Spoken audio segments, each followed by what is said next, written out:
Hey guys, Ron here. Look at this. It's late May in Los Angeles, albeit near the ocean and the harbor, but I'm wearing a leather jacket. I mean, come on, that's just too cold. It says 64 degrees, but there's a wind chill. Anyway, tonight I must be on a roll with myself. Some people enjoy it, hopefully, but I'm doing discussion videos because I haven't had the opportunity to get to a location. Tonight, so this is a discussion, and while I'm discussing this subject, I'm going to be showing you some of the beautiful boats at night here in Marina del Rey, California, and we'll just have, hopefully, I'll have a monologue, and I'm sure there'll be a lot of comments on this one. Tonight I'm going to discuss a trial that, as of this filming, as of right now, this trial is just had closing arguments, and it's a civil trial, and it's about to go to the jury. And it's like the craziest thing and the most exciting thing I think America's seen since the OJ trial, which was over 20 years ago. And you know, that was before we had YouTube clips and Facebook and social media, so you had to actually be home watching the trial, or TiVo it, or DVR. I think we had those then. I can't remember. It was a long time ago. Anyway, so tonight I'm going to be talking about the Johnny Depp v. Amber Heard defamation trial. And again, folks, these are just my opinions. Loud. Just my opinions. Feel free to share yours in the comments. Just my opinions. I've watched most of it, most of the trial in various stages, and seen clips and so on and so forth. I would show you and I will at some point get over to the Sweetser cul-de-sac in Hollywood where Johnny Depp owns several of the homes, but you know, it's a cul-de-sac. It's right off Sunset Boulevard. It's a private street, so access is really limited. Plus, I've heard that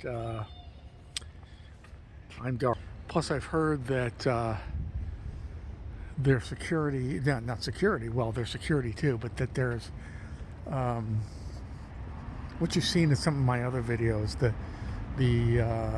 you know, Hollywood star vans everywhere with tourists on them stopping to look, and you can't get. I mean, God, when I was looking at one of Elvis's old houses, the guy actually stopped and talked to me. Thought he recognized me. Remember that one? The tour bus driver, and I had my dog with me too. Anyway, so that's just kind of an unnecessary complication. Wow, is that a person or a tree? I've been watching far too much Star Wars lately. No, that's like wow. This looked like a person from a distance, didn't it? It looked like either a Jedi Knight with a lightsaber, or General Grievous from Return of the Sith, or an Inquisitor from Obi-Wan Kenobi. I don't know what the hell, man. Yeah, it shows what I've been watching lately. Anyway, talk more about the trial. So here are some of my thoughts, and again, just my opinion. I'm going to try to stay away from lambasting either one of them too much, because you know, the closing arguments were, I think, very well done. There was Mr. Rottenborn and the woman who will probably have her own reality show soon, Camille Vasquez, Johnny Depp's, I guess. Camille is his lead attorney. People, of course, speculating that they're having a romance, but I shouldn't say I don't think so, because I don't know. Here's the boats. So it's a really difficult trial. I mean, I don't think Amber did a lot of. I don't think she helped herself by taking so many photographs of Johnny sleeping, and and a lot of the taping that was done. One thing is, I don't think I've ever heard such harsh words in those tapes being spoken from between a married couple. I mean, Johnny seems more kind of the passive, exhausted, fed up one of the two. And Amber really attacks, calls him vicious names. Now, she admits to this. She goads him. She teases him. She attacks him. She verbally abuses him. He says some pretty nasty things to her. The main nasty things that he said to her were really in texts about her. But it looks to me like Johnny got together with Amber, who is very, very beautiful in my opinion. She's also 22 years younger than him.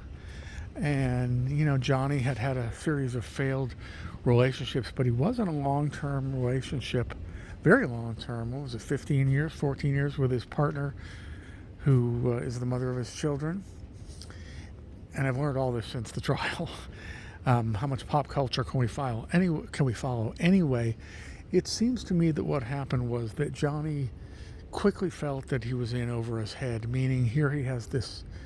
And it's strange, I will say that some of the other past girlfriends have stated that Johnny was jealous and he could be controlling, and I don't know that jealous and insecure are necessarily the same thing. I'll tell you, if I had a girlfriend or a wife that was an actress and I had to watch her make out with some guy on screen, I wouldn't be too happy about it either. I was in a very serious committed relationship once, and my partner, she had to watch me do an acting scene at a workshop. Here in LA at a very prestigious theater with a much younger actress, much younger than me, and I think it was from Married to the Mob, the film, and I could tell she didn't like it. She said some nasty things about it.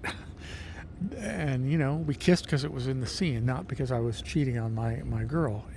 But regardless, to the point that I think that Johnny, maybe when Johnny was younger, it was different. But maybe now, because he had such a younger wife, when he's suddenly in his 50s and she's in her 20s, his beautiful wife kissing guys on screen, and maybe Johnny had heard things about her past. Maybe she was more, maybe he perceived her as kind of wild and even promiscuous, and maybe that kind of turned him on and excited him. But then suddenly you're in a relationship and you're in love, and I'm just speculating that that's when his possessiveness and his jealousy started really overcoming him. And I suspect, okay, well,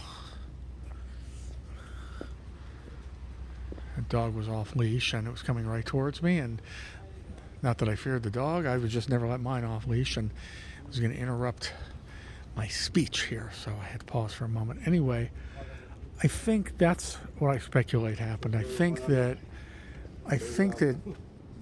Johnny, the same thing happened with Joe DiMaggio and Marilyn Monroe. DiMaggio said, stay home and be a nice, sweet, docile San Francisco housewife to me. And apparently, Marilyn was like, no way. She was not going to give up being Marilyn Monroe, movie star. Marilyn also had a wandering eye, and Marilyn also had a lot of lovers. And this is not a criticism, but Marilyn was not the most faithful wife or girlfriend in the world. And maybe Amber wasn't either.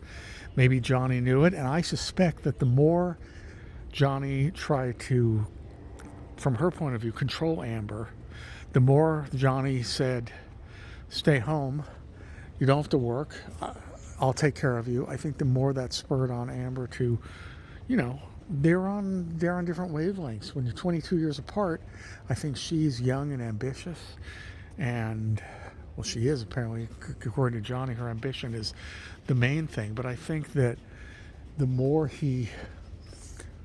Johnny tried to subdue Amber's career, I think the more that she clutched onto it and wanted it. And they were separated a lot. I mean, he was traveling with his band And God, I can only imagine how jealous he must have been when she was off for months on a movie set, and maybe he couldn't even visit her because he was away with his band. I mean, one of the things that contributed, possibly, and I believe it did, to Natalie Wood's death when their boat took off from here, from Marina del Rey to Catalina, is that during the last film Natalie was working on, she was in North Carolina. She was definitely, according to everybody, smitten with her co-star Christopher Walken. Half the crew say they were having an affair, half say they weren't. Some of her friends say it's possible, some say absolutely not. She would have told me. But the fact is, her husband, Robert Wagner, was very jealous, came to visit her. They were nervous around the set when he came to visit. And when Walken was on the boat, that last weekend of Natalie's life, Wagner confronted Walken about it. The tensions were boiling over. So I think that this was a combination of all of this. And I also think that Johnny Depp, I don't know that much about it personally, but I think that there was, I can't get on tonight, that there was some sort of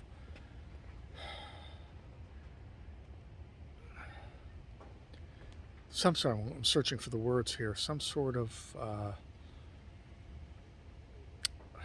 I'm really searching for the words. I should pause my camera.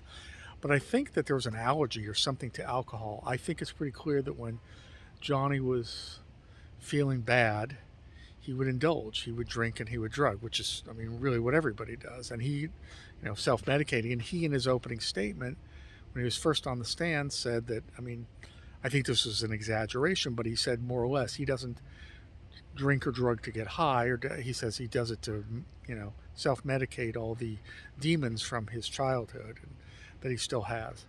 So I think that Johnny would get low, he would party, although he didn't call it partying. He said he was the only one who wasn't quote-unquote partying. I think he would use and or drink, and I think then I think everything was heightened. I think he was filled with rage and anger and hurt, and I think all the emotions came to the surface. I think Amber also might be an alcoholic, and they say she drank every day, and I think when she drinks, it seems like the trouble begins with her too, or the trouble gets worse. And I think that what happened was that Amber saw that she had a real hold on Johnny. I think that whether she saw marrying him as a stepping stone or not, I don't know. I truly believe, I don't think Johnny would have proposed to her and married her. It's a pretty big step, especially in your 50s, believe me, I know, to, want to get married. In fact, Johnny hadn't been married since, 1984? I believe he was in love with Amber, and I find it hard to believe that Amber didn't have very strong affection and love for Johnny. But I think that Johnny would get upset with Amber, mostly based on jealousy and with controlling behavior, and I think she would lash out, and maybe she enjoyed it. Maybe she taunted him with it. Maybe she made it worse for him. Maybe she saw that she could get attention that way. And borderline personalities, if she is one, as suggested by Dr. Curry, they'll do that. And I'll tell you about that in a minute. So maybe she enjoyed it. Maybe it kind of got her off to see him jealous and enraged and tormented. I hope not, but it's possible. Maybe she's not even aware of it. Then she would lash out. And, apparently she has admitted to striking him, to hitting him. And she says, when I get angry, sometimes just get so pissed off, I lose it. So I think it's possible that Amber would then get so mad that she would, quote unquote, lose it and hit him. And to get away from the situation, if for any other reason, he said it himself on one of the tapes, he says, I gotta hide so I don't, hit my old lady. I think that, I think that under different circumstances, he might have just walloped her a few times, but he knew it would be the end of his career. which it has been up till the last several years. He knew he might go to jail, and also he loved her. Who wants to hit the woman you love? Nobody, but I believe she kept coming after him and coming after him, so he would escape. And the more he ran away, the more she pursued him. Now, a lot's been said about Johnny hiding in the bathrooms and how she kept coming towards him. You know, in a way, I got to give some sympathy to Amber there, because I would hate to have an argument and have my significant other keep running away so we couldn't talk. It's extremely frustrating, and you also feel like